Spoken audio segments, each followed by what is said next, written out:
Welcome everyone to another edition of Insights. My name is Marty Guthmiller. I'm the CEO at Orange City Area Health System. And today joining us is Monica Aalbers. Monica, welcome. Thank you. Appreciate you being here. Monica is one of our physical therapists in our physical therapy, occupational therapy, speech therapy department, all of those, as well as in our sports medicine clinic. She takes care of people of all ages and with skill and compassion. And for how many years experience? This October will be 20 years. Wow, great. Yep. So you're not practicing anymore, you're actually doing physical therapy. And Yes. you just practice. And after 20 years, you kind of think. Yeah. All right. Monica has a passion, especially for helping kids with a variety of physical challenges. Our therapy teams work very closely with our family physicians and as well as a pediatrician that we have. And in addition to that, our orthopedic surgeons and behavioral health providers and a myriad of resources that we have to help kids. So today we're going to talk about some of those special therapies. But first let's talk about some of the other things that you do. And before that, let's maybe have you provide a little bit of your background. Sure. Yes, thank you for having me. I started my adventure to the physical therapy career in high school. I kind of knew at that point that is something I wanted to look into doing. I was able to get some high school experience and affirmed that decision. I went to Northwestern College, majored in exercise science and athletic training with a Spanish minor. And then I was able to go on to the Mayo Clinic to receive my physical therapy degree. Excellent. So tell us a little bit about the patients. I know we're going to save the special kids stuff for just a minute, but tell us more about some of the common diagnoses or common things that you do on a daily basis. Yeah, from a pediatric standpoint, that includes birth through 18. So that would include the sports medicine population like you mentioned.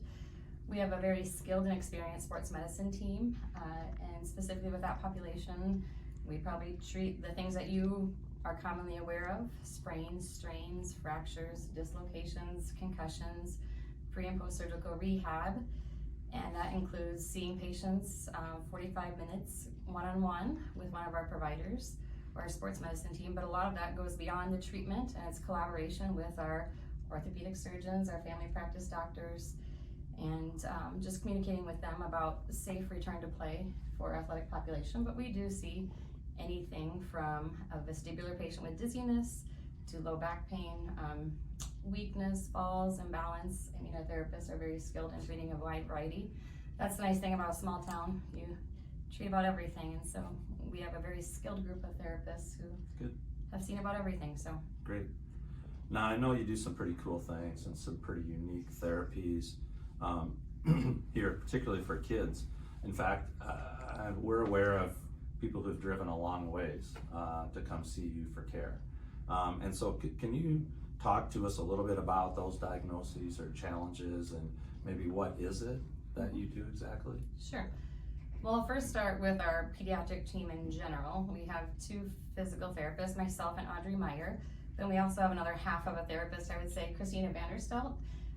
Has taken her expertise as a pelvic floor physical therapist and applied it to children, and has helped many, many children, and had some awesome success stories with bowel and bladder therapy for children. We have two occupational therapists, Lydia Van Bruggen and Kelsey Storm, and then we have a speech therapist, Courtney Sexy, and we all work very closely together with children, and we see anything from your common diagnoses that you think of with pediatric care: spina bifida, cerebral palsy, Down syndrome, brain injuries, spinal cord injuries, but we also see very medically complex children, prematurity of birth. We have children who come in with ventilators, supplemental oxygen, feeding tubes. We have children who are nonverbal, where we have to find different ways to communicate with them. We often use communication devices. Our speech therapists can set that up, and yeah, so we see a lot of different children. Sensory processing disorders would be another thing. Our OTs and speech therapists work closely on feeding disorders. Children, anything from picky eating to children who won't take any food or liquid by mouth. So there's a lot of different things that we can see. We work with pretty common things like a broken arm. After they get their cast off, we can work with them and play games and do fun things, getting the range of motion and strength back.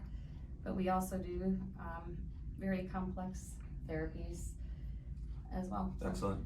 Well, I know, I was going to ask you about some of the other services in PT, OT, and speech, but you've covered a lot of them. And, when I was looking at this in preparation for today, there's just a myriad of things, and you mentioned a lot of them. In PT, occupational therapy, speech therapy, is there anything that you might want to specifically point out of this list, or something? I know you talked about aquatic therapy. Did we talk about that a little bit? Yeah. So we get in the pool with our kids, and it's a great way for them to exercise but also have fun. And if you know anything about pediatric therapy, you have to have fun while you're doing it, because it's not like an adult where you can just sit down and do exercises with them. You have to sometimes role play. I've been a puppy, I've been a daughter, I've been a sister, playing with the kids. We're on the floor, we're having fun with them, cheering and laughing and doing all kinds of crazy things, singing. But I feel like one of the things that maybe is unique to this area, and this is what you alluded to earlier, with people driving from long ways away, when I had my clinical experience as a student, I was exposed to intensive pediatric physical therapy, which was based out of two therapists from Poland who had a daughter with cerebral palsy. They used aerospace engineering to patent a suit. Creates it. Okay. Yep. Perfect. So when astronauts would go into space, they would lose bone density. So they used aerospace engineering to apply pressure to the body to prevent bone loss. So they used that technology and applied it to this suit and patented it. Now they're training therapists, not in the United States, but all over the world. So when I took the course, there's a therapist from Brazil there learning the technique. But then it also involves this cage that you see behind us, where we have bungees and pulleys, and we can do different types of strengthening with that. And the whole philosophy behind the intensive therapy is, when you learn a new skill, let's take golf. Do you golf? Poorly. So you have to practice thousands of times, right? Repetition, repetition, repetition to get that skill to be perfected or automatic for your brain. With children, if you've ever watched a baby, you have grandkids, right? Yeah. When they learn to stand, when they learn to walk, how many times do they fall and get up? They just need a high volume of training in order to learn a new skill. Well, the children we work with often have parts of their nervous system missing, whether it's part of their brain or the spinal cord, or their cells don't function at full capacity. Their nervous system has been changed. So they need a higher volume of therapy in order to make a change in their nervous system to acquire a new skill. So with that being said, traditional therapy for pediatrics may be one time a week for 45 minutes. This would be daily for 3 hours, up to 2 to 3 weeks. And the changes we can see are quite phenomenal when you have that intense volume of training. Not to say that the one time a week, 45 minutes isn't appropriate. We see many kids who have amazing gains with that, but it's based off of that theory.